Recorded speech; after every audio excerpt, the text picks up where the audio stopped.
You're listening to Thursday Night AMP on the Angry Marks Podcast Network.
Welcome to the Thursday Night AngryMarks.com Pro Wrestling and Mixed Martial Arts Podcast. My name is Steve J.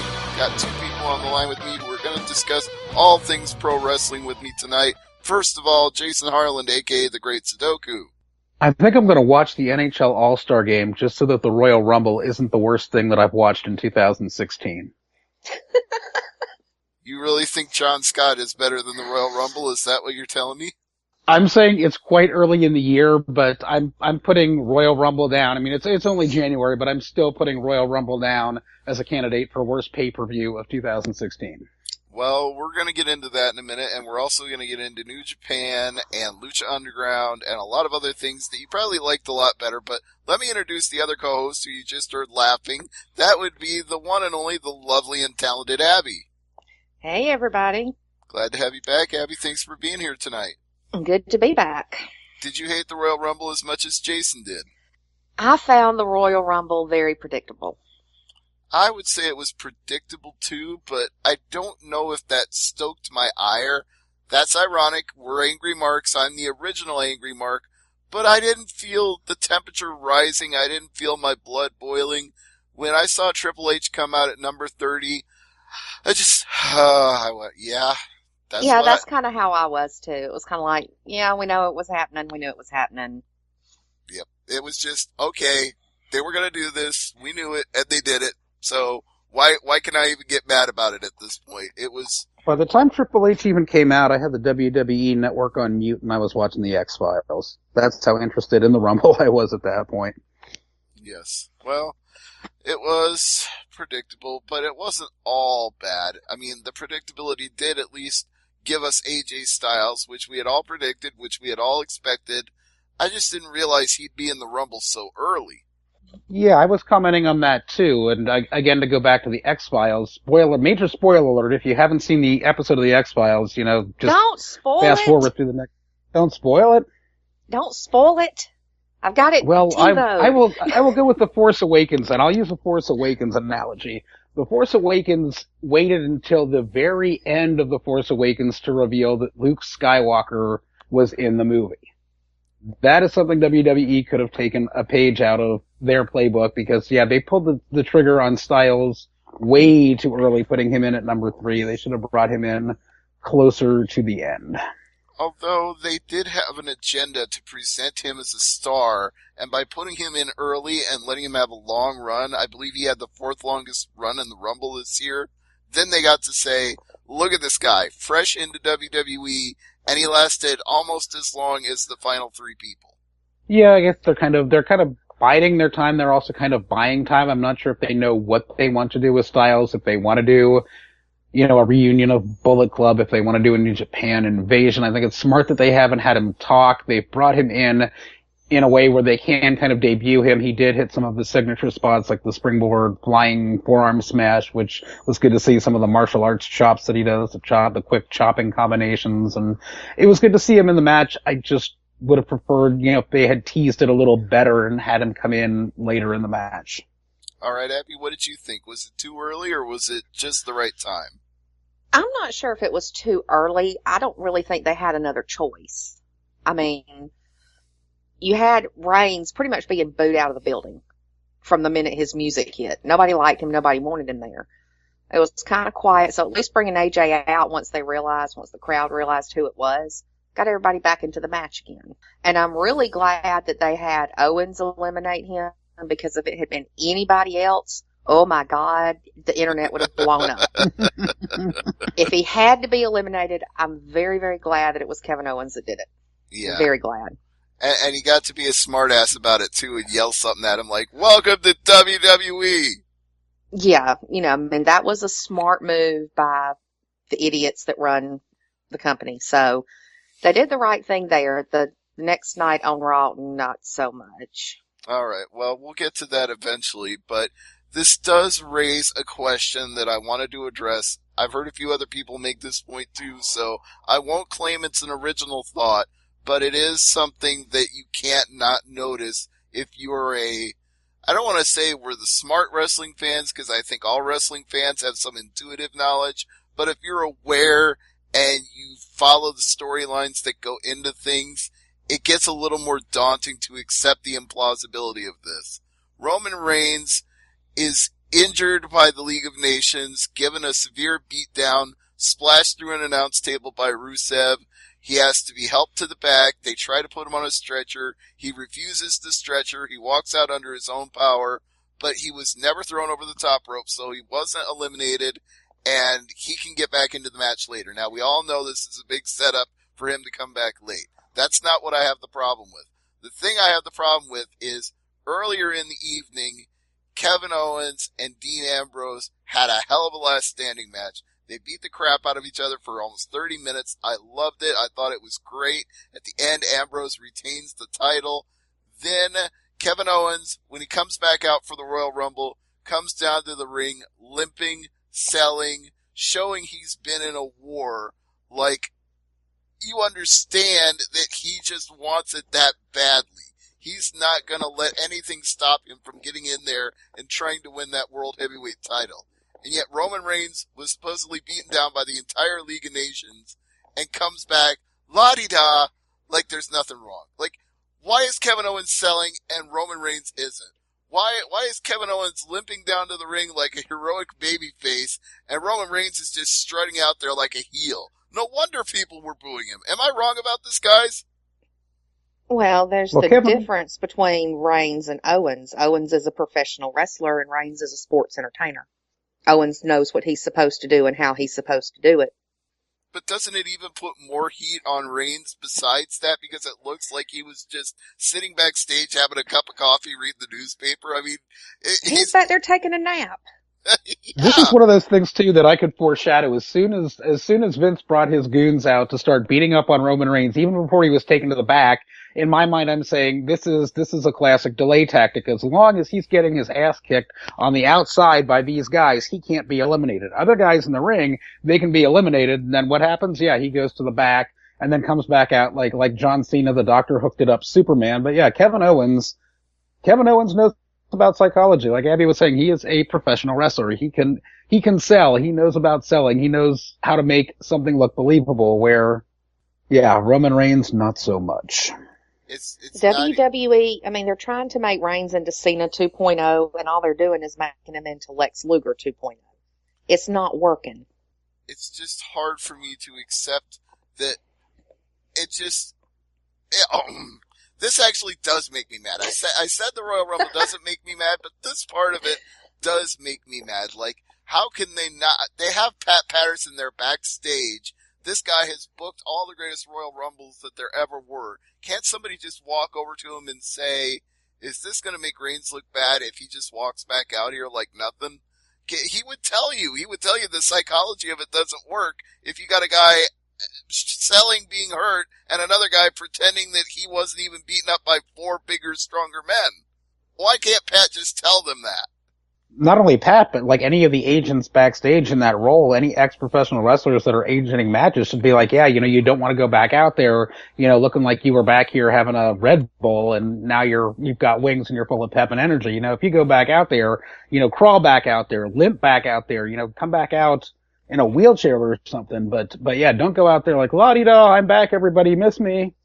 And as much as I hate this, and I knew it was going to happen anyway, but Triple H gets treated like the conquering hero because they don't like Roman Reigns, and a lot of that crowd is people that go to Full Sail University or watch NXT at home, so they think of Triple H as the good guy, the general manager, the guy who gives us what we want. This is NXT. We are NXT. Yay, it's Triple H. And then he eliminates Roman Reigns, who they already hate. Yay, Triple H. It's like, what's wrong with you people? I guess I'm just too old and I've been watching wrestling too long because I can't go, yay, Triple H. It just doesn't work for me. My brain will not click over to treat him like a babyface.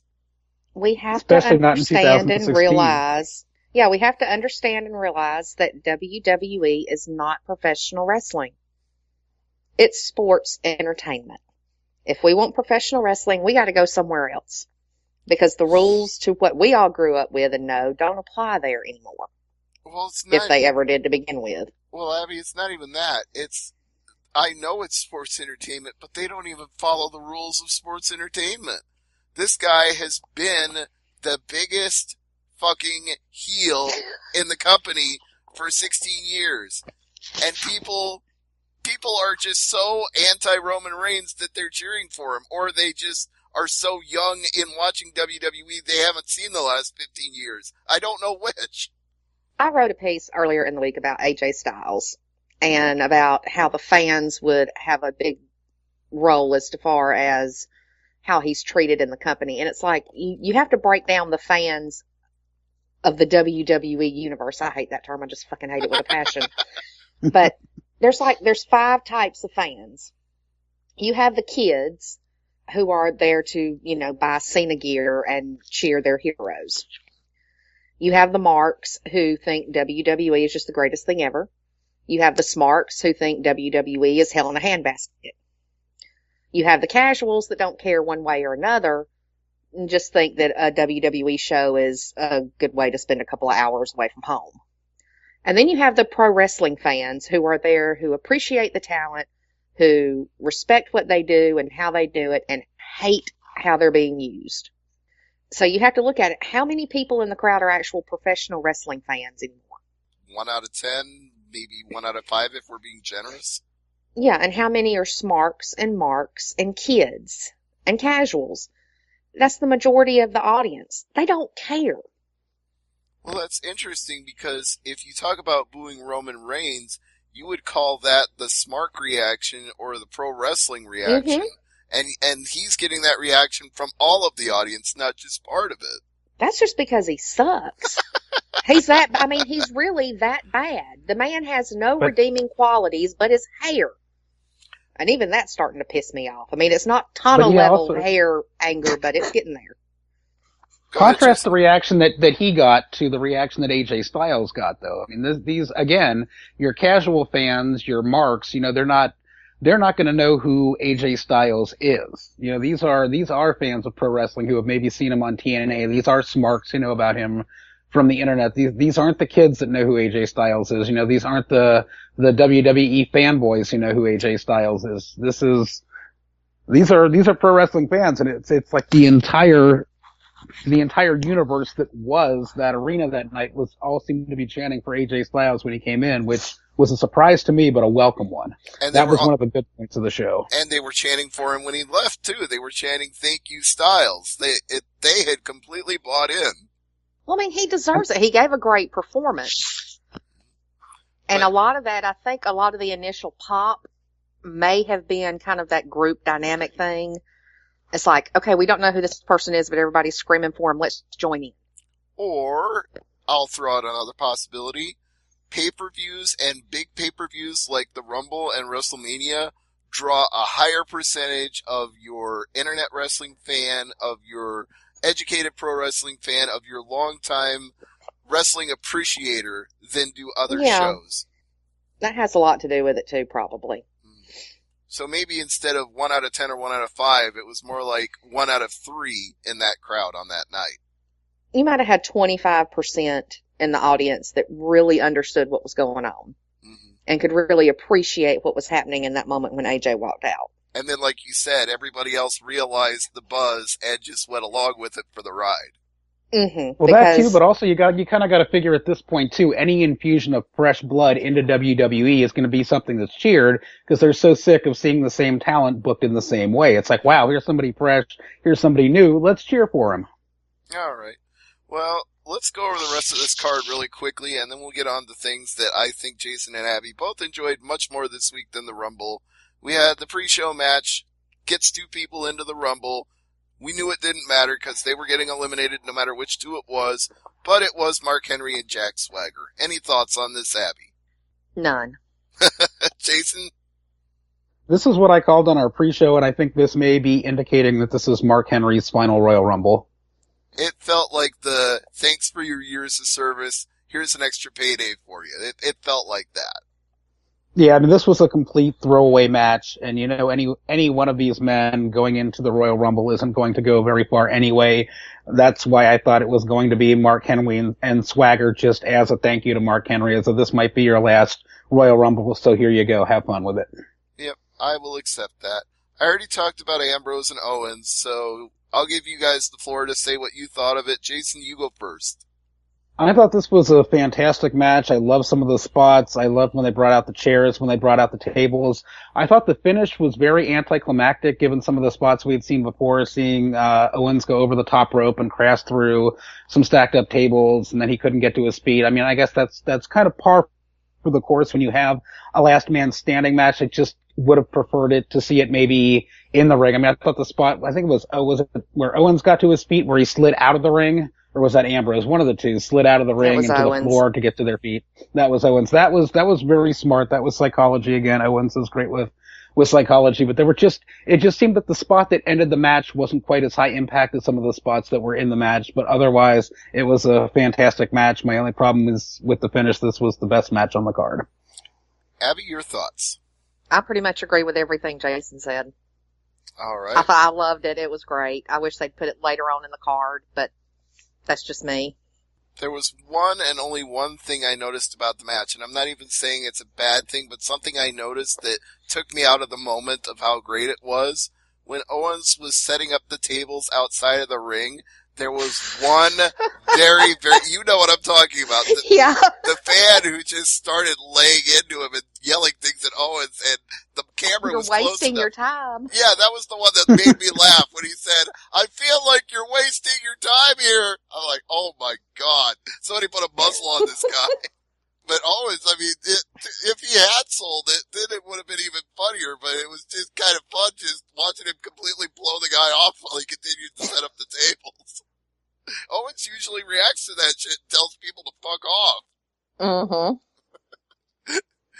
Oh, anyway. New Day and the Usos for the tag team titles. Abby, your thoughts? I've seen it 787 times, and the 788th time did nothing for me. Yeah, well, I don't think it was a bad match. No, it wasn't a bad match, but I mean, my God, New Day needs somebody else to fight against. Because this Uso shit's getting old. Yeah, well, it would have been even older if they had put the titles on the Usos, because then we would have had the rematch clause, and it would have gone on and on and on. Jason, your thoughts? Yeah, I was going to say, I've never thought I would miss the Matadors with those bandana mask things that they wear, or the primetime players, but my God, all we've been seeing lately is the New Day versus the Usos, and yeah, it's not 2009. I don't want to see the titles on the Usos. They're just, I was saying that Vernon Reid of Living Colour should write a song about the Usos. He could call it Lack of Personality. Oh, ouch, man. Well, we could have had another tag team in the mix, but Sin Cara blew out his shoulder, so we've had Kalisto on a solo mission for the United States title, trading it back and forth with Alberto Del Rio.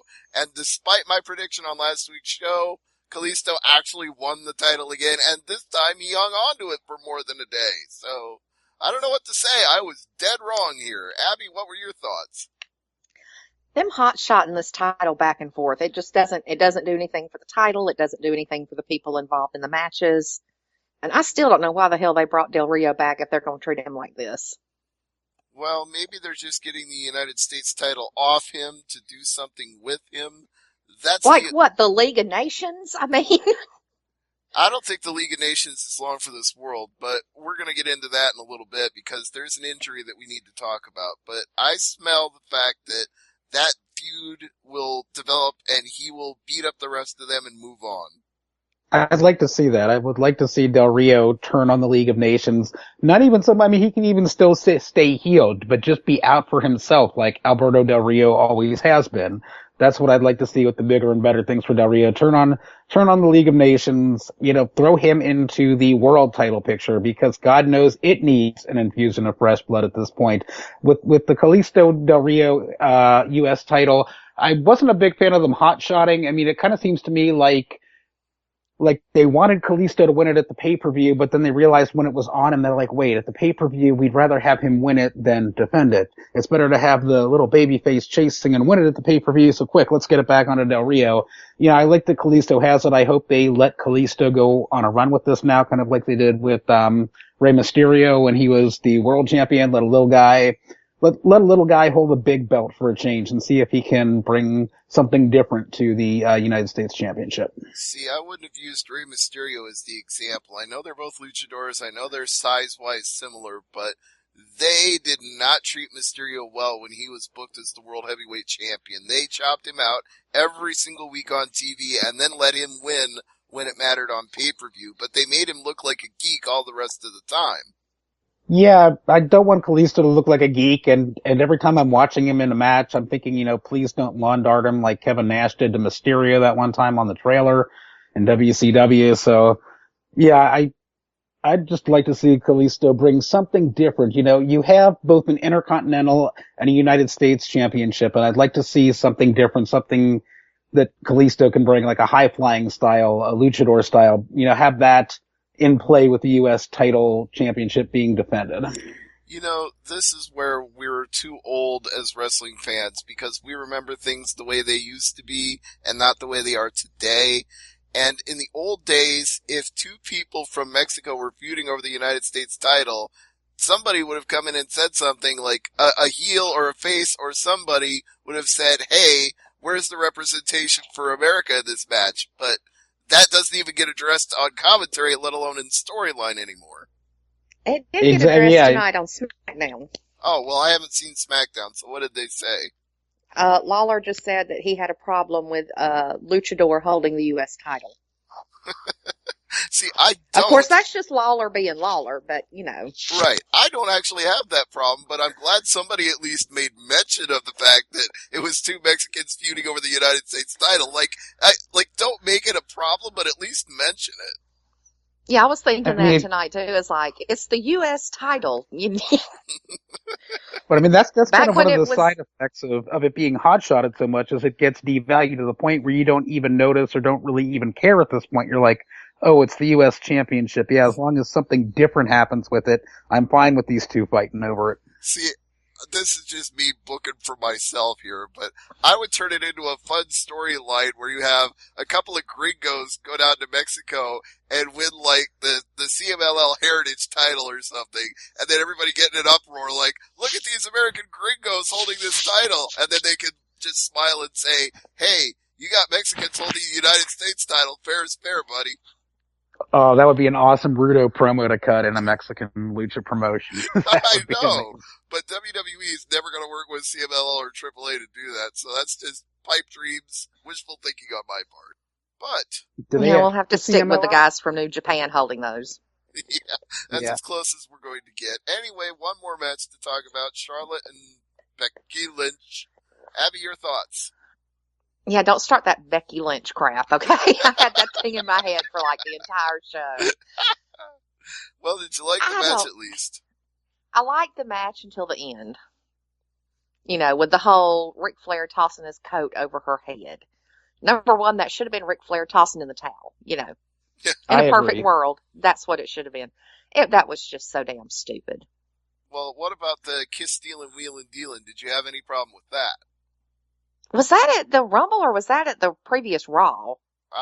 That was at the Rumble. Yeah, that was the Rumble. That was at the Rumble? Yeah, that was just smarmy, slimy Rick. No, Well, it was classic We're talking Ric about Flair, Listerine, though. Or penicillin, that's what you were saying. You're saying Yeah, she that better was the get herself some penicillin. penicillin. Hopefully Becky had some penicillin and a lifetime supply of Listerine in the back, because we all know where that mouth has been. Wow. Okay. I love Ric Flair, don't get me wrong, but now he's at the point where he's like your creepy old uncle who just kind of lurks around and is, some kind of sex offender or something. That's just what he comes off as. I'm not going to say it doesn't play that way, but what bothered me was not even that he did it, was that commentary didn't pick up on it for about 2 minutes. They kept fumbling and stumbling over their words like they were a bunch of, idiots? Yeah, I didn't want to be that insulting, but really it's like... Well, they are a bunch of idiots. I mean, how do you not know this about Ric Flair, the dirtiest player in the game, the limousine flying, son of a gun, nature boy, kiss stealing, wheeling, dealing? You all should know this gimmick by now. I don't know. That just... It was creepy. It was. It was. There was something I noticed after the match, too, where Charlotte looked very apprehensive about the fact that her dad helped her there. She looked very apprehensive in accepting Ric Flair's help, and I don't know if that's supposed to be storyline or if that's just her, wishing she could win on her own laurels and not, trade on her father's name, but she just seemed very reluctant that he had helped her to win in that fashion. What's up? Who's this? It's Stevie J. Oh my God, I'm on my way to the store. What's up? Now we're ready to get your thoughts on the Royal Rumble, so what did you think of the pay-per-view? The whole pay-per-view in general is way better than the other pay-per-views. But better than most of the Royal Rumble pay-per-views. To see AJ Styles return was honestly a great thing to see. I'm not laughing at you, Jordan. I'm laughing at the fact that most of the discussion of the Royal Rumble we just had buried it as not being that great other than the Dean Ambrose match, the AJ Styles appearance, and I think we were indifferent to the tag team match. Well, what I think was that, I know you guys disagree with the Royal Rumble match, but you guys still have to admit, there's not many surprise returns, but there is one surprise debut that was powerful enough, in my opinion, to make that Rumble match good. And to see Triple H back in the Royal Rumble wasn't a good thing. That was on the downside, but definitely, the pay-per-view was pretty good as a whole, in my opinion. I know you guys might not agree, but I think so. Well, in Jordan's defense, too, he was comparing this to past Rumbles, too, saying this was better than past Rumbles. And yeah, you didn't have fans chanting, "We want refunds." You didn't have fans chanting, CM Punk, CM Punk. You didn't have fans chanting, Daniel Bryan. So in that respect, yeah, it was a better Royal Rumble than past Royal Rumbles, but the bar has been set pretty low. Yeah, I will agree with you there. I will agree with Jordan on that as well. If we're comparing just the 30-man over-the-top Rumble to the last couple of years, it did actually work out better. Whether we like the conclusion or not, at least it made sense and the fans weren't totally crapping on it. And I want to thank you guys. I know Stevie before the show. I do apologize for answering a little late. I did just wake up, actually. I was just doing my own show, and then there was a technical difficulties, and I just woke up, and I'm walking in the cold, so it may sound like I'm out of breath, but showtime is showtime, and I do enjoy it, so I'll be on for 15 minutes or so. Yeah, that's fine. We'll take you for 15 if that's what you got. Hey, what are you going to the store to get anyway? Well, I'm going to the store. I want to get some waffles, maybe some Mountain Dew, just a bunch of stuff. There's a store really close ahead of me, and the bad thing is that I live in a great area of the city, but you have to walk through a bad area to get it. And I'm walking through the bad area right now. So this is Jordan J. Garber, live on AngryMarks.com, walking through a ghetto. Okay, if you get mugged live on the air, at least we'll have a recording of it so you can give it to the authorities later on. Definitely. And hey, maybe they'll follow me on Twitter too, at Jordan J. Garber. Anything Jordan. To gain followers. That's right. Wouldn't be Jordan if you didn't plug the Twitter in the middle of a mugging. Follow me on Twitter! Ah! Definitely. And I will be doing the show live from inside the store, so maybe everyone shopping for their good old groceries can hear me live from the store as well, so everyone's happy. All right, well, we've got your thoughts on the Royal Rumble. Did you catch any of the other programming this week? Impact, Lucha Underground? What did you see? I did not catch Lucha Underground, unfortunately. What did you guys tell me about it? Because I don't have much of a chance to watch Lucha Underground. I'm stuck up here in Canada, so I don't have much of an opportunity to check out the outstanding wrestling programming like Lucha Underground, but guys, inform me, how did that go? Well, Jason, I think that's your segue. The floor is yours. Sure. Floor is mine. Yeah, we're back with season 2 of Lucha Underground. We start off with Vampiro at a psych ward being called by his shoot name Ian, and we get flashbacks to his match with Pentagon Jr. to open the show. The doctor gives Vampiro this antipsychotic medication and tells him to avoid people who put him in the situation. And then Vampiro just brutally attacks the doctor, ramming his head time and time again into the table. But then we see that's only a fantasy sequence that's going on in Vampiro's mind. And Stryker comes up and picks up Vampiro at the hospital, and Vampiro is told the temple is now a much darker, sinister place. All right. Let me interrupt real quick. 2 things. First of all, Abby, did you see it or not? I want to make sure we're all on this. I don't have El Rey, so I've been fighting with my cable company to get it, and I did not see season 1, so I am really not a Lucha Underground girl. Oh, that's unfortunate, because this was a really good show. We'll have to change that. We'll have to get you a copy of it somehow, bootleg something, whatever. We'll work on that. But the other thing is, I wanted to ask Jason before we move on, how did Matt Stryker pick him up if the car was under a tarp? How did he get there to pick him up in the first place? He was in like a convertible that he drove out, like it was like in the middle of the desert. It was bizarre. Yeah, that's why I wasn't quite following the logic of it. It's like, he came out here to pick him up, but then he pulls the tarp off the car. Like, did he put the tarp on the car when he went in to get him, or did he come here in another car and that was Ian's car that was under the tarp? I didn't understand it at all.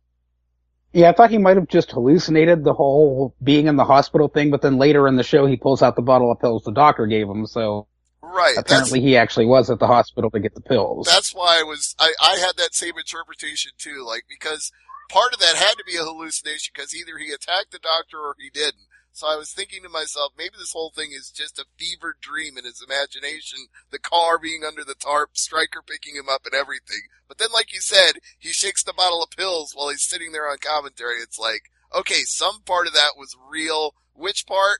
We'll never really know. Well, yeah, it's just one of those over-the-top things that Lucha Underground does.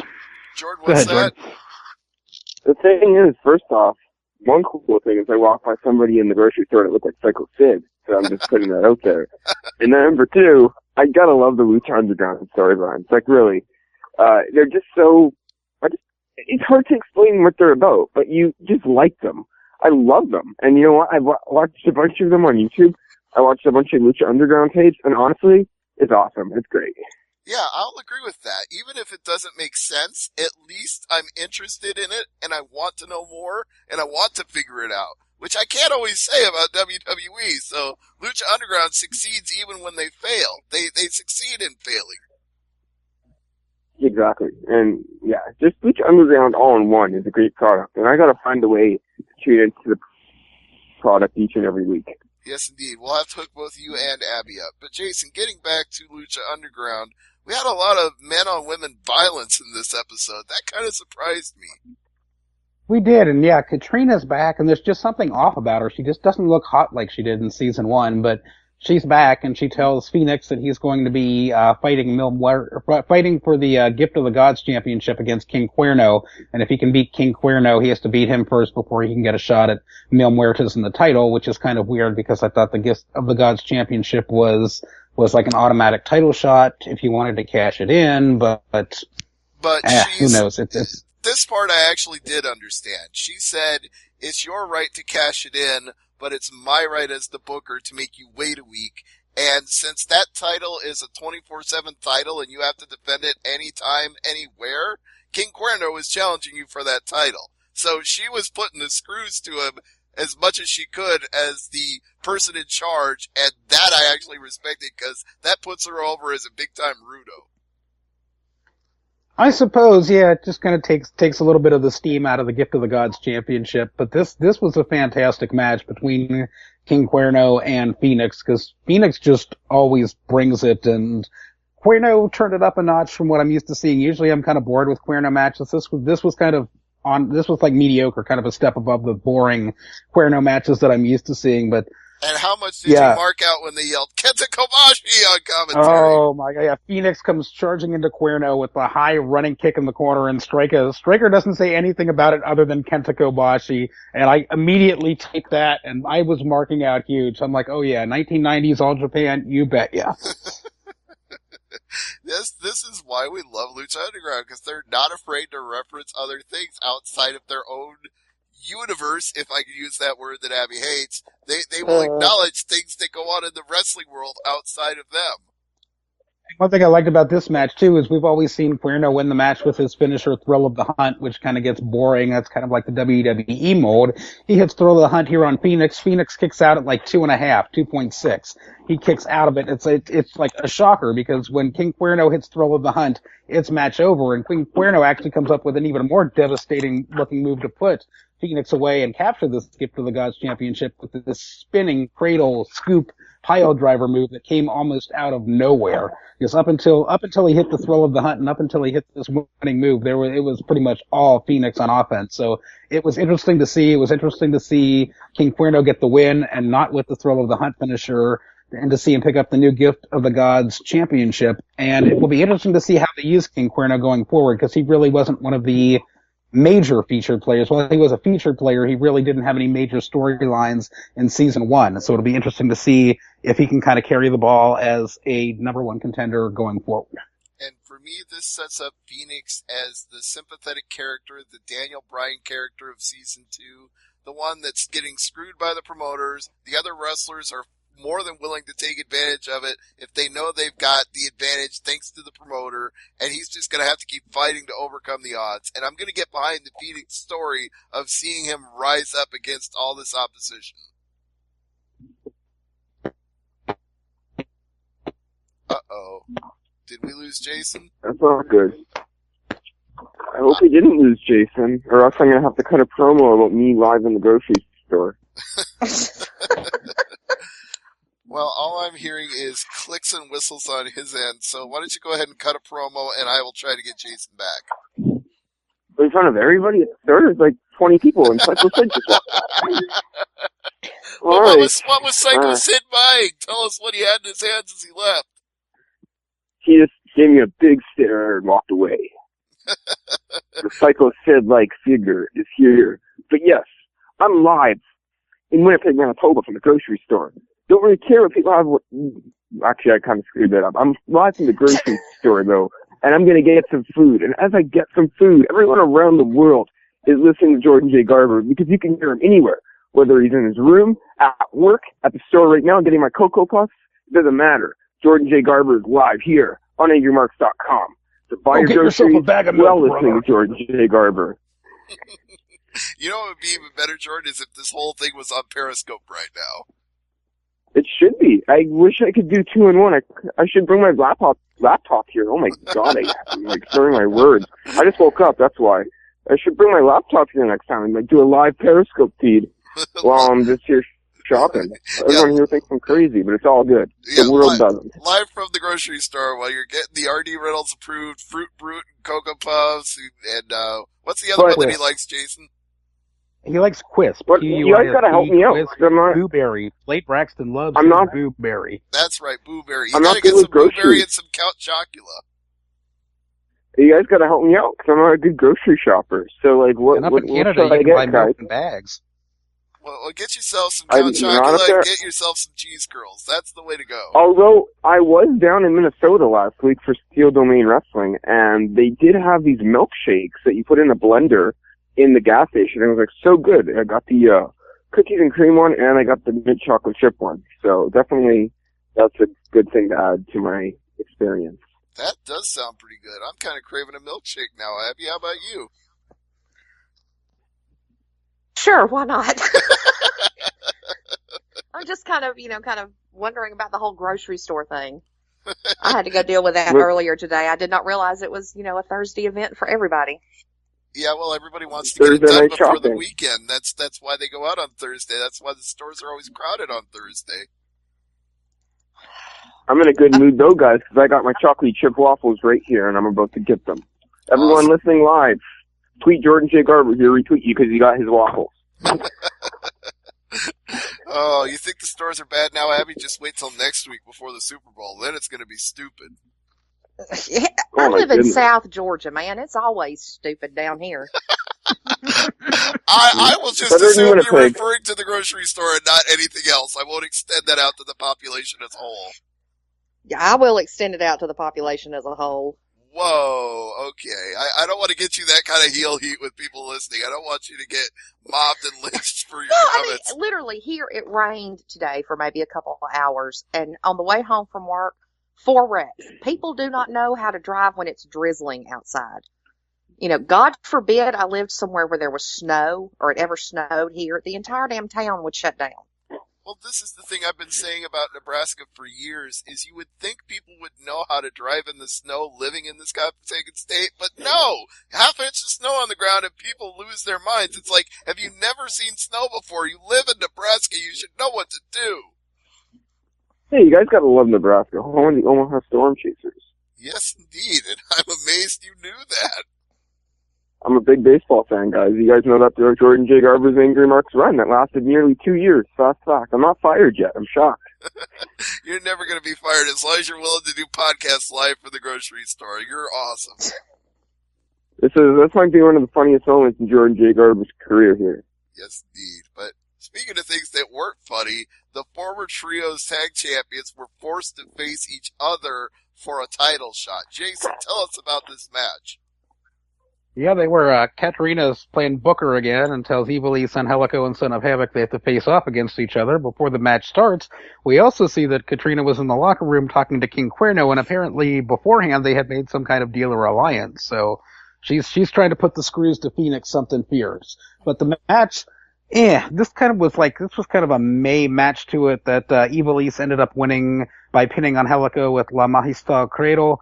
The match never really took off. There was the highlight of this match, I thought, was Son of Havoc hitting a suicide dive between the ropes onto Angelico on one side. Son of Havoc gets back into the ring, runs to the other side of the ring, dives out of the ropes on that side with the suicide dives, and takes out Evil East. But yeah, I mean, there were some stiff knee shots that Angelico got in on both Havoc and Evil East, but this match with 3 of them in there, and with this only being an hour-long show with commercials, it really didn't have the proper time. I mean, I'm used to seeing 6-man, 8-man, 10-man tag team matches in New Japan on pay-per-views where they have 3 hours where they can do it properly. They really didn't have the time to do it properly here, but yeah, Evil East not only wins, but by her winning, she gets to be the number 1 contender for the Lucha Underground title.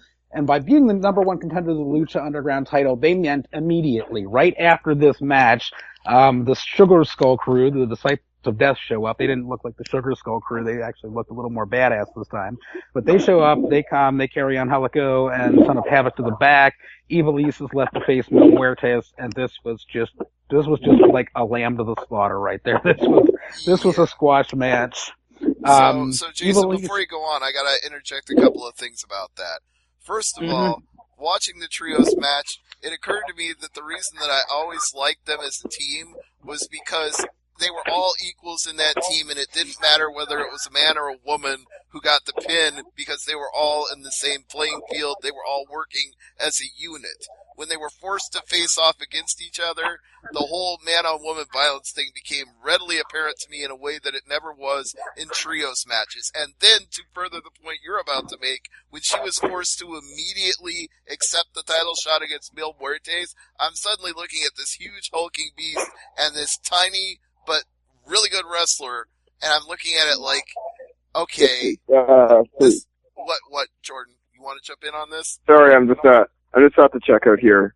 Still part of the segment of Jordan Garber live from the grocery store. That's fine. It's Jordan Garber's trip to the grocery. But Abby, maybe you can jump in on this before we go back to Jason. And since Jordan already gave us a segue, does this kind of man-on-woman violence bother you or not?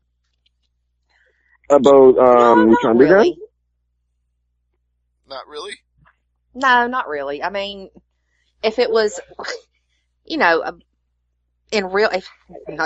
it was in real life, yeah, it would bother me. But no, I have no problem with it. I mean, I'm not so much of a Nazi feminist that that it's going to just piss me off. I have no problem with it. I guess I know a lot of people that do, but I don't. I guess where I fall on it is I don't mind when people are matched up who are the same size. Like, if you gave me Ronda Rousey versus TJ Dillashaw, I'd be like, okay, they're both 135 pounds. I can deal with this. But when I see Mil Muertes beating up Ivelisse, that's something different. Yeah, Jason, you know where I'm going with that. Yeah, like if you go back to season 1, Son of Havoc, Angelico, and Ivelisse weren't always a trios team. They were put together by Dario Cueto. When the three of them were kind of feuding almost individually with kind of the on-again, off-again romance between Ivelisse and Son of Havoc, and Angelico was kind of chasing after Ivelisse. When Angelico would face off against Ivelisse in season 1, he'd be very reluctant to kick her, or if he did, hit her with a shot, he'd kind of back off and be like, oh my god, it was completely in character, but you could see where he was coming from, and it played out a little more stiff in this match, but you could still kind of see that, okay, they're a team, they have some chemistry. They were kind of holding back on Ivelisse a little bit, but yeah, Mil Muertes, not so much. I mean, Ivelisse tried to fight in this match. She tried to mount some offense with a couple chokeholds. She had a hanging arm bar over the ropes on Mil Muertes that appeared to hurt his wrist at one point, but yeah, he just brutally kneed her. He powerbombed the hell out of her. He finished her with a flatliner, retained the title. He was about to choke slam her after the match, but surprise, surprise, who should hit the ring but Prince Puma, who is Ricochet for those New Japan fans listening. Prince Puma, it's Ricochet with a golden Puma mask on. But yeah, he saves her from taking the choke slam, gets him out of harm's way, while Mil Muertes is busy being distracted by Puma, who should sneak up behind him, but Pentagon Jr. Pentagon Jr. just destroys Muertes with a backstabber, and then does that I just broke your arm spot, and I guess they're selling it like Muertes has a broken arm now, because it's completely storyline, but yeah, there's two guys that are just kind of head and shoulders above the rest in Lucha Underground. We saw them both on this show. One of them wrestled, that was Phoenix. The other kind of came out at the end, who was Pentagon Jr. Two guys from Mexico that are just amazing. It was good to see Pentagon Jr. come back after his big match with Vampiro at Ultimate Lucha. It was good to see him kind of there. The ending of the show was a bit anticlimactic. We had Black Lotus talking with Dario Cueto and bringing some new wrestlers to see him, and Dario Cueto asked them each for $20, and when they ask who's fighting, they say, you are, and the show goes off the air. Wait. You're getting too far ahead of yourself, Jason, because these guys had actually showed up earlier in one of the interlude segments. You might have fast forwarded through it, and they said they were looking for a fight, and they couldn't figure out where the temple was, and the building they were led to and forced to pay $20 to get into by Dario Cueto wasn't the temple. He had a key around his neck, and he had to unlock the door to this building with a key. And my guess is, from the sounds we heard inside, once they went in, it was Matanza beating the crap out of all of them. It was the place where he has his brother locked up, or whatever that was from season 1. Right, that would be Matanza. So that's foreboding, that's foreshadowing, but whatever it is, it was fun to see Dario Cueto show up at the end to remind us he's still going to get his way back into power in the temple some way, somehow, and Matanza will literally be the key. I like the analogy there. Yeah, I like that too, and yeah, I guess eventually it's gonna pay off with the showdown between Cueto and Ivelisse Katrina and Mil Muertes. Right. Oh, and I guess that's one other thing about Ivelisse being beaten down by Mil Muertes. The other reason that it bothered me was not just the size disparity, but the fact that she spent most of the first season competing on a broken ankle. Shoot, not storyline, shoot. So watching her get thrown around and beaten up like that after she just came back from an ankle that was split in twain, it just felt a little too real. It does, but I don't think it does anything to hurt her character, because she has that whole baddest bitch image / gimmick that she likes to use, and yeah, she threw herself into the lion's den and she managed to get a chokehold in and an armbar. It was a complete squash match, but given who she was going up against, she didn't lay down. She fought, it was futile, but she tried. And I'll give you that. And I'll give you that it was a setup for the storyline too, because they needed some reason for Prince Puma to make the save, and they needed some reason for Mil Muertes to be distracted, and they needed Pentagon to come out and be Pentagon. So It all pieces together. This is why I said earlier that Lucha Underground succeeds even in failing, because even if they do something that I don't like, they do it for a good reason, and it comes together in a way that I can appreciate. So, my hat's off to them. I like them. They have a lot of storylines going on at once, and being an hour show, they have to do it very quickly, and that fits in very well with the ADHD that goes on in my head. All right. Well, speaking of ADHD, Jordan Garber, you got to see this episode now, right? We've sold you on it. Definitely, yes. I do need to see this episode for sure. You guys definitely informed me on it. Well, that's good. So I know you said you only had 15 minutes tonight. So before you go, do you want to sell any t-shirts? Do you want to plug the Twitter one more time? What do you want to do? Well, all you guys right now listening to AngryMarks.com, Thursday AMP from around the world. Follow me on Twitter at Jordan J. Garber. Yes, everybody follow Jordan, and we'll be back next week, but maybe not at the grocery store. Who knows where he'll be? Thanks, Jordan. I'll be at home. All right, we'll talk to you next week. Yep, good night. And that was Jordan J. Garber right here on Thursday Night AMP. And now, Abby, I'm giving you the floor because we're going to talk about New Japan and Fantastica Mania, and I know you and Jason will have a lot to say. Oh, God, that was just so much fun. I wish they had shown the whole tour the whole week. But, God, it was so much fun. Great matches, pairings that you wouldn't really expect, you know, Shinsuke Nakamura running around with bone nunchucks and Okada in a bone mask. It was great. On the last night, yeah, we had seen Nakamura come out with the bone mask before, but it wasn't until the January 24th show, the last show, where Okada came out with the bone mask, and the crowd popped huge for that, for seeing it. That's why I said with Chaos, it's like you could plug Barbaro Cavernario right into Chaos and it would be a perfect fit. The guy is just amazing. It was fun to see Ryosuke Taguchi in his King Tut gear. He had a pharaoh mask and that full cape and everything, and he and Nakamura would take each other's masks off and they'd sell it like they were in Mexico, like they'd just been dishonored, that their mask got ripped off. Yeah, the last night, Taguchi had on, Evil's eyeshadow underneath his mask, so when he gets unmasked, he looks just as goofy as Evil does. So that was pretty cool to see too. They kind of pulled out a lot of little extra stops and Easter eggs on the January 24th show. One thing that surprised me on that show though, all the luchadors, well, I guess, yeah, pretty much all of the luchadors, Rudos and Technicos, and then a lot of the faces from New Japan came out, but I did not see Nakamura among them. At the end? No, he wasn't out there at the end. Was he out there at the end? No, he wasn't out there at the end. That's what I'm saying. It surprised me because that was his last match in New Japan, was it not? No, his last match in New Japan is Saturday morning. It's the 30th. Oh, it's the road to New Beginning. Okay. Yes, I will so cry. He's got one more. Actually, he's got two more, but only one more that's going to be televised. One that's going to be on the network. Yeah, the first one is tonight or in the morning, and then the other one is Saturday morning. At freaking 4:30 in the damn morning.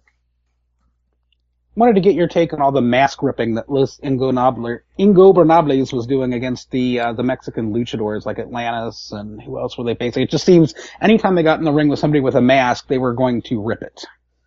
Well, Naito is allergic to masks. At least everybody's except Bushi's. He doesn't like it. That's what he does. That's what makes Naito so great. And I know you hate him with a passion, but still. Los Ingobernables is supposed to be this whole ungovernable, uncontrollable deal where dumbass crushed velvet fits in there. I don't know. But, you know, this was just Naito being Naito and continuing on that tradition of the mask ripping and unmasking. And, you know, it was fun.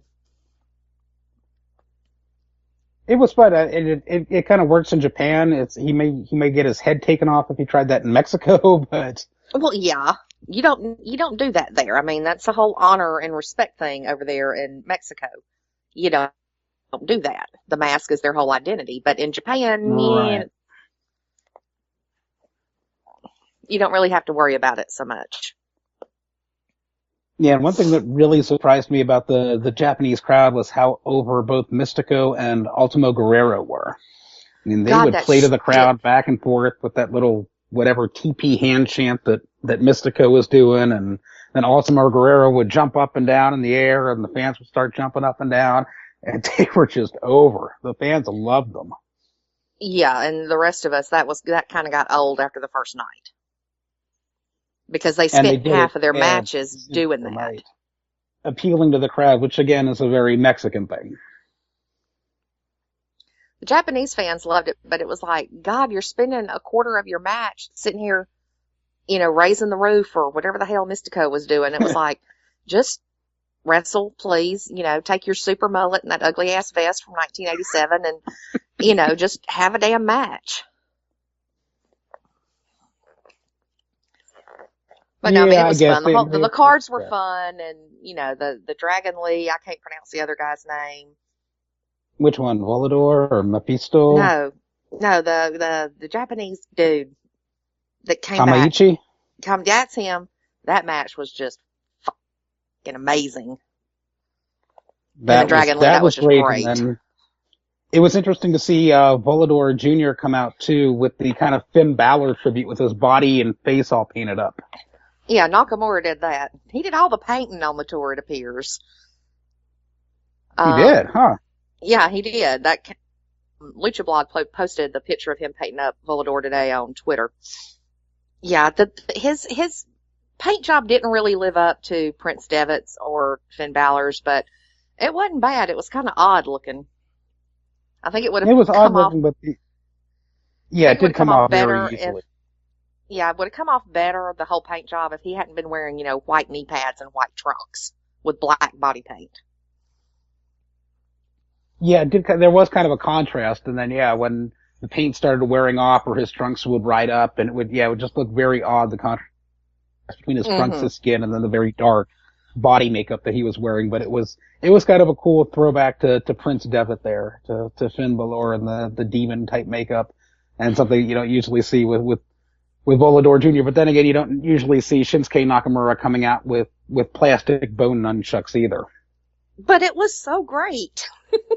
It was fun, and he handed hilarious. one to Barbaro Cavernario, and he was doing the nunchuck thing too, and it was amazing. As I said, now that Mascara Dorada is going back, and now that, there's some roster spots that are freeing up for New Japan, Barbaro Cavernario is one guy that I would really like to see them sign on for at least a year. That would be, he's shown in Best of the Super Juniors that he can work the kind of style that New Japan has, and the fans love him. No, but didn't New Japan say that they weren't signing anybody from CMLL this year? That's stupid. I don't know. They may want to change their stance on that with 4 guys just piecing out right now. Well, I'd heard that they might bring in Atlantis to do a little run with Naito and that hair versus mask deal, but I did hear from several spots that they weren't going to bring in somebody like they did with Dorada for a whole year. That's too bad, because Dorada, I guess Dorada kind of toiled in obscurity on the undercard with Jushin Thunder Liger and Tiger Mask in a lot of matches, but he was really over with the crowd too. Just that style. He was so smooth and so graceful in all of his matches. Everybody seemed to just love him.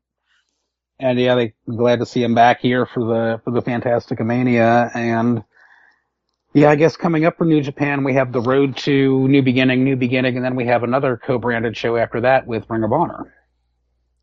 Is it co-branded, or is it just an actual Ring of Honor show? Well, it's going to be broadcast on New Japan World, so I'd say co-branded. Oh, well, let's see. I was looking at the match card for the last show, or Nakamura's last show. Let's see. Yeah, Honor Rising starting on the 19th of February in Korakuen, and on the 20th in Korakuen too. I don't even have the fight cards up yet, so. Yeah, I'm hoping it's co-branded, and it's not just a Ring of Honor show that happens to be in Korakuen Hall that they're they'd be missing out on an opportunity to not bring in some of the New Japan guys, and just when leave Delirious Michael Elgin there when you come. Yeah. Leave him there. We will all be very happy. Rumor. Talk about the rumor that you heard about the TBD, Abby. About the who?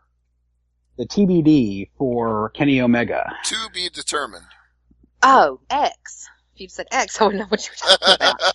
Yes, there have been so many rumors swirling around who is going to be the next IWGP Intercontinental Champion now that Nakamura is leaving and has officially given up the title. They did that whole angle with Omega beating him and then challenging him, and then he's gone. And so Kenny Omega is going to face quote unquote X at one of the New Beginning shows. Been a lot of rumors swirling around, but right now the name that's out there the most is Michael Elgin, which I would love to see. I think Elgin would be great. You know, full time in New Japan, I think he would be great. I don't really think there are any other names that could really fill that spot right now, unless you look at Naito, but I have a feeling they have other plans for him. So I think the big word now is probably going to be Elgin facing him, which I am completely fine with. I'd like to see that. Yeah, I mean, it doesn't look like they're going to. I mean, I guess we'll have to kind of wait until the 30th to see, because that's kind of the road to the New Beginning. But from what I've heard, what I've seen, they're not bringing in any of the Noah talent yet. No, but they're bringing some people in back, so I'm guessing that Suzuki and his crew are going to be coming back into New Japan rather shortly. Suzuki-gun! See, I would love for it to be revealed that Elgin is not only challenging for the IWGP Intercontinental Championship, but he is the newest member of Suzuki-gun. Oh, good Lord. There's a storyline for you. I'm totally fine with that. Have him come out in a black singlet and a New Japan shirt, and Kenny Omega, gets pissed at him, says, New Japan sucks, I'm going to rip that shirt off you. Rips the shirt off. Underneath on his black singlet is the Suzuki-gun logo. Rest of Suzuki-gun comes down. Boom. We could have a Suzuki-gun Bullet Club war. Yeah, but who's left in Bullet Club? But pretty much kind of branched out into this group with Omega and the Bucks, which is now they're calling themselves the Elite. We'll have to see how it plays out. Yeah, we'll have to see what goes on with Tamatanga and Bad Luck Fale and Tamatanga will not be on this weekend show. Jeff Jarrett and Scott D'Amore are technically still members. Oh, God. Kenny Omega will gain my respect if he grabs a mic at Road to New Beginning and says, I am kicking Jeff Jarrett and Scott D'Amore out of the Bullet Club. Well, I do think there's something, the 600-pound gorilla we're not addressing yet. We've noted that Nakamura has vacated the IWGP Intercontinental title, but what we haven't noted is that WWE finally confirmed what we've all known for a month now. He was at the taping this week. He'll make his debut on NXT TV by March, and he's officially a member of the NXT roster. So, Abby, your thoughts? He was debut till April 1st, until NXT TakeOver Dallas. Well, he's debuting at TakeOver Dallas. Right, but there'll be some sort of announcement by William Regal on the TV before that. Yeah, we all saw the spoiler last night with him showing up via Skype at the tapings. Yeah, Johnny Japan will be debuting soon for NXT. And I will cry when they change his name because they're going to. Except they let AJ Styles be AJ Styles, so maybe they'll let Nakamura that's because be AJ Nakamura. Styles owns his name, and that was part of his contract deal. Well, what could they really call Shinsuke Nakamura that fans would be into? They can't give him a WWE name that would make any sense. Well, they changed Kana's name. They changed Kenta's name. They changed Devitt's name. Oh, and they didn't change Taka Michinoku, though, which is interesting. That's true. And poor Kenta, by the way, because apparently the complications from his shoulder surgery are far worse than we thought. He's on the shelf indefinitely. Who knows if he's coming back at this point, which really sucks. Why do I have a feeling he's going to wind back up in Japan before long? Working with a bad shoulder? That's not a good idea. No, just that this whole NXT experiment did not work for him. Well, it didn't work because he got hurt. Otherwise, it would have worked great. But back to, Kung Fu Naki 2.0. Right. I don't know what they're going to do. I'll honestly be surprised if he stays Shinsuke Nakamura. I will. I will cry if they change his name. I will cheer if they keep his name. I feel like But with the buzz around him right now and the fact that they're booking for Smart Marks and hardcore pro wrestling fans who are going to Dallas that weekend, I think they just might let him keep the name. I hope so. I mean, but kind of like they did with Devitt when they signed Devitt, it was all Prince Devitt's coming, yada, yada, yada. But then as soon as he gets there, he gets a new name. Well, at least he chose the name, though. He chose a Gaelic name that represented him and his culture. Yeah, and his dad, his father's name is Fenton, so, he took the Finn part there, and Balor, the whole, Finn McCool and the Demon Balor deal, but I don't know. I hope WWE does not fuck Nakamura up. It's a perfect equation with what he's got now. He's got the charisma, he's got the skill and everything. It's like, just don't mess with a good thing. Just don't try to put the WWE stamp on it. Just don't do it. All right, Jason, on a 1 to 10 scale, with 1 being everything will be fine and 10 being, oh my God, let's panic, where do you rate your level of concern about them screwing up Nakamura? My level of concern with them screwing up Nakamura is about a 6 right now. He's going to NXT, which kind of bodes well. However, they're holding off for about 2 months before bringing him in, which is kind of eh. They don't have the best track record with superstars of Asian descent, and part of me is still worried that he's going to end up as a jobber named Sushi Suzuki. See? Oh, well, that would be a tremendous waste of time and opportunity. Why would you even sign the guy? But then I have to look at the spotty pro wrestling track record in North America. They signed Kazuchika Okada in TNA and made him a Green Hornet knockoff named Kato. Yeah. Well, that's TNA. Yeah, but I'm saying this kind of track record is pretty true of pro wrestling in North America in general when it comes to Japanese stars. With a few rare exceptions, like the Great Muta and Takumi Shinoku, a lot of guys end up being really hosed.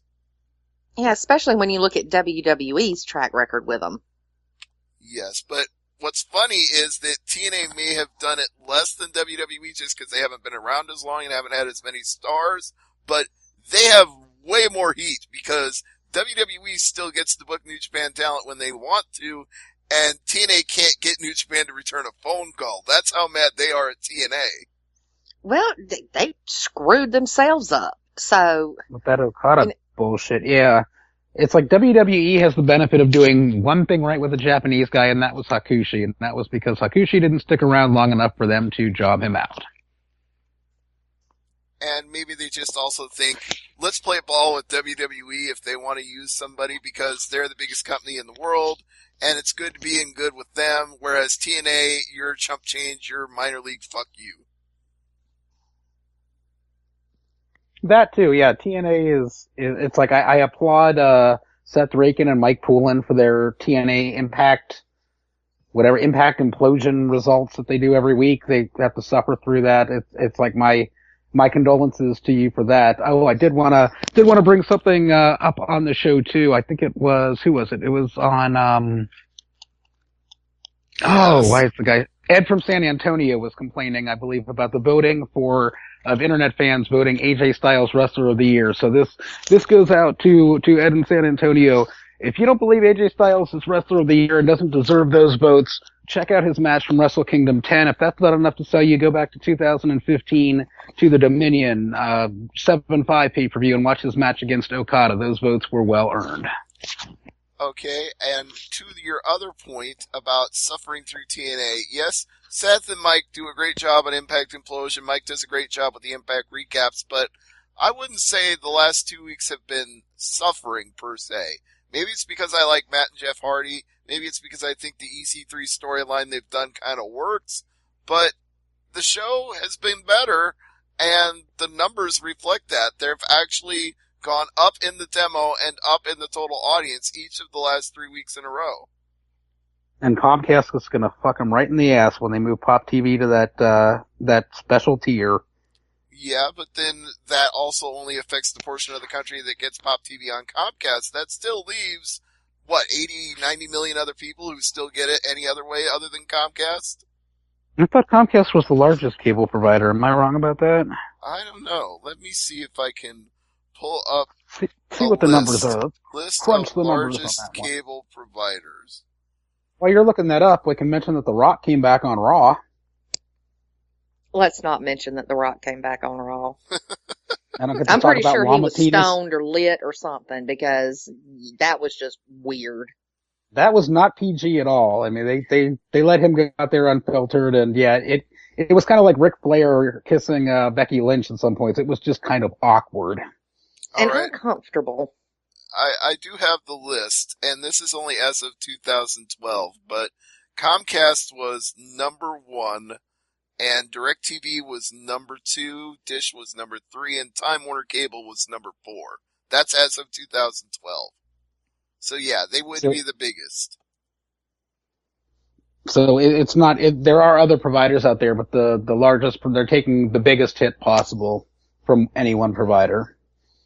Yes. But yeah, TNA is like a cockroach after a nuclear explosion. Somehow it just keeps on managing to survive.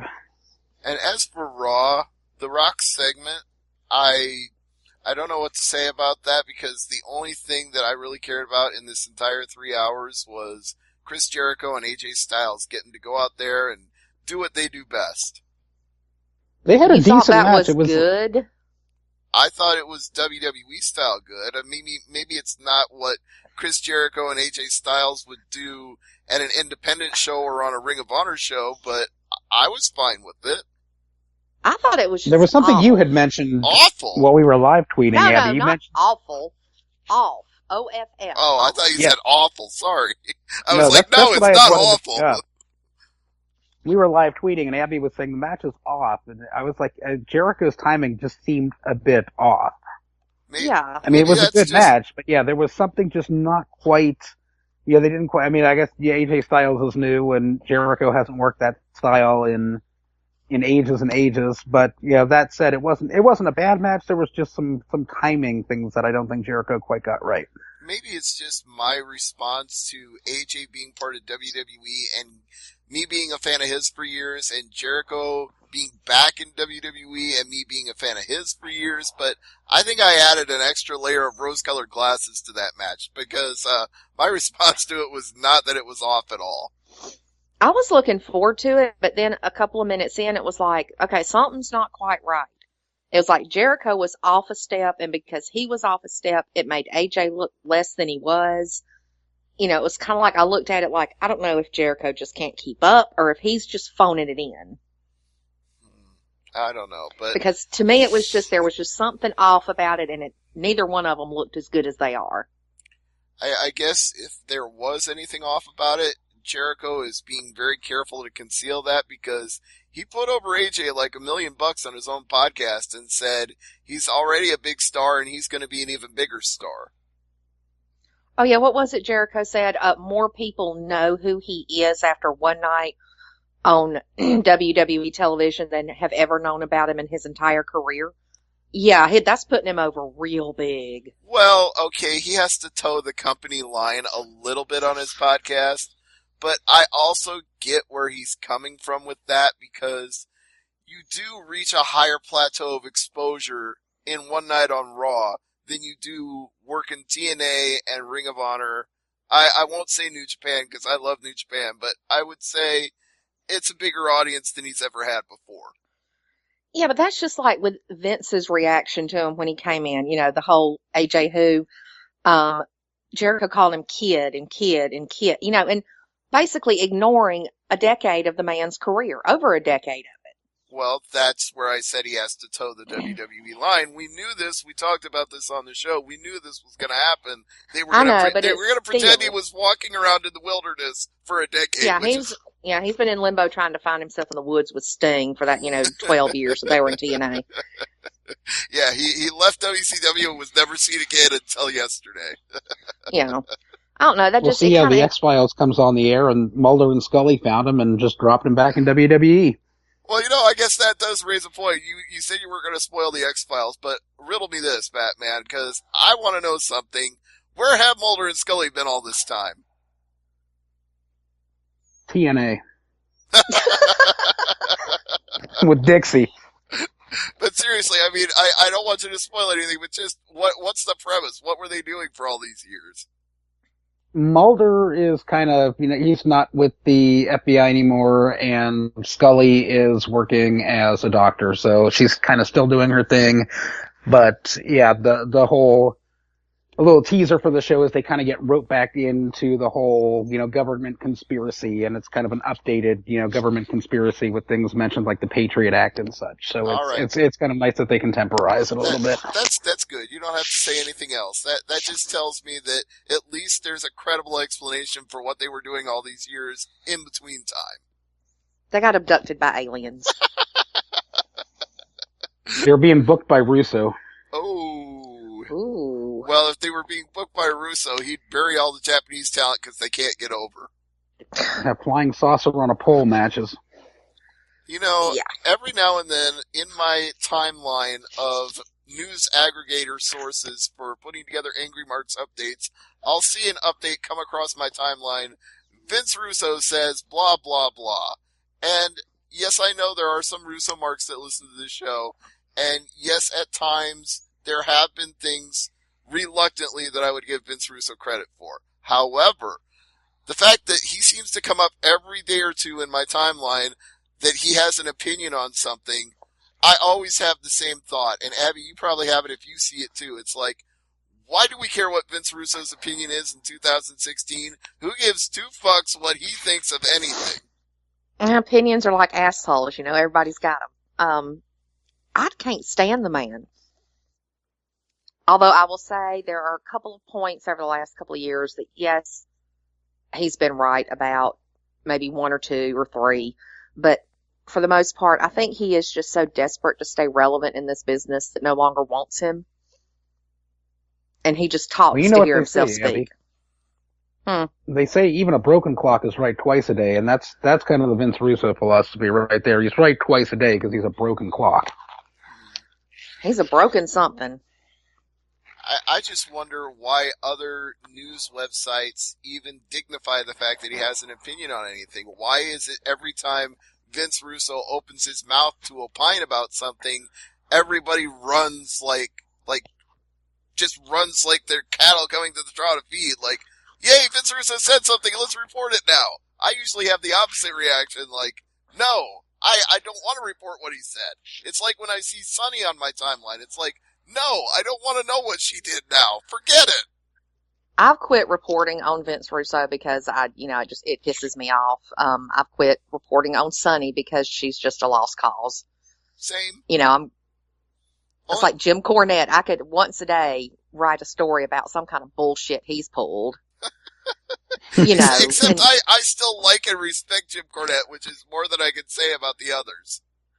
Well, Cornette is just, because I grew up with Crockett Promotions and the NWA, I will always love the tennis-wielding, obnoxious Jim Cornette. But, these days it's like, he's another one of those, it's kind of like, are you so desperate to stay on the fringes of this business that you'll say and do anything just to do that? I guess your opinion kind of wanes and kind of decreases a little bit every time you see more bullshit. And he's trying to put himself over with this feud he's having with Baby Doll, and it's like, okay, that would have been fine in 1983, but it's 2016, nobody cares. He does know Baby Doll can whoop his ass, doesn't he? Yeah.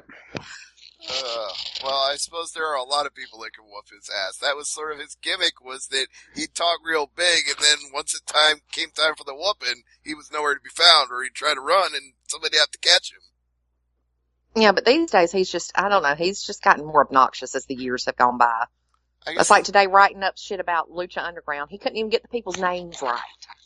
Well, that isn't what bothered me about Jim Cornette of late. The only thing, and there, again, I say that I like and respect him in general, but specifically when he went into his anti-Islamic rant, that's when I was like, I draw the line here, Jim. I do not agree with you on this. Yeah. It just it proves his mental capacity. Well, I guess it also proves Donald Trump's mental capacity, but that's a whole other kettle of fish. Yeah. I'm ready for this whole election season just to be over with so all these morons will get off my damn television. Yeah, I got to give a shout out to myself here. I actually got banned. I got blocked by the official Bundy Ranch Facebook page because I was taking the idiots there to task when they were calling the guy who got shot an honorable and peaceful man. I'm like, look, honorable and peaceful men don't lead armed insurrections of federal public land, point guns at law enforcement officers, threaten to shoot law enforcement officers, and just generally be terrorists. Well, I choose not to interact with people who I would think are terrorists, so I wouldn't get banned from that page because I would never go on that page. Yeah, I'm there with you. It was trending, and I'm like, yeah, I'm going to go into the Lions Den and just give them the what for. So Well, I did. It was fun. I got some likes, and then I finally got blocked. But it was fun talking to some of these T-Billy idiots. All right. Well, you are a braver man than I, Jason. That's all I can say about that. So on that note, let's get some cheap plugs and bring things full circle. Jason, what do you want to shout out? Shout out to Graham White, who got at me on Facebook and called me by my on-air name of Great Sudoku. So awesome, up to you. Gonna plug a friend's podcast. You can find it on iTunes or whatever podcast reader you have. It's called The Reviewed Podcast. They review movies from like 20 years ago and such. And the last one they did was Die Hard, which was just an awesome film. Check that out. You can check out my cooking blog at veggiebending.wordpress.com. You can get at me on Twitter at Great Sudoku. And of course, last but not least, I have to plug New Japan World, njpwworld.com. It is the best 999 yen you can spend a month. Yes, $8.30. And I'm going to throw out a cheap plug that I've never thrown out before on this show before I go to Abbey for hers. I'm going to be on the Matt Mania podcast with Mega Ran. I can't tell you the date or the time just yet, but we have already talked about it. We've already got a list of topics, and we're going to record it as soon as our schedules align. So look for me on the Matt Mania podcast with Mega Ran. And now, Abby, what are your plugs? Well, I will plug New Japan World too because it's just like the best thing ever. You can watch, Misu go out there and just try to kill people, which is what I was doing this afternoon and just loved it. TopRopePress.com, RingsideNews.com, Pro Wrestling Authority, and you can always find me on Twitter being my snarky, sarcastic self at AbbeyBroke2121. Yes, indeed. And follow all of us. Follow Abby. Follow Jason at Great Sudoku. Follow Jordan J. Garber at Jordan J. Garber, and follow me at AngryMarks. And this is Thursday Night AMP, where we've talked about the Royal Rumble, New Japan Pro Wrestling, Lucha Underground, Impact, and even for a cup of coffee, we talked about Vince Russo. So he gets his free plug for the week for whatever the hell he's doing these days. Thanks for listening, and good night, everybody.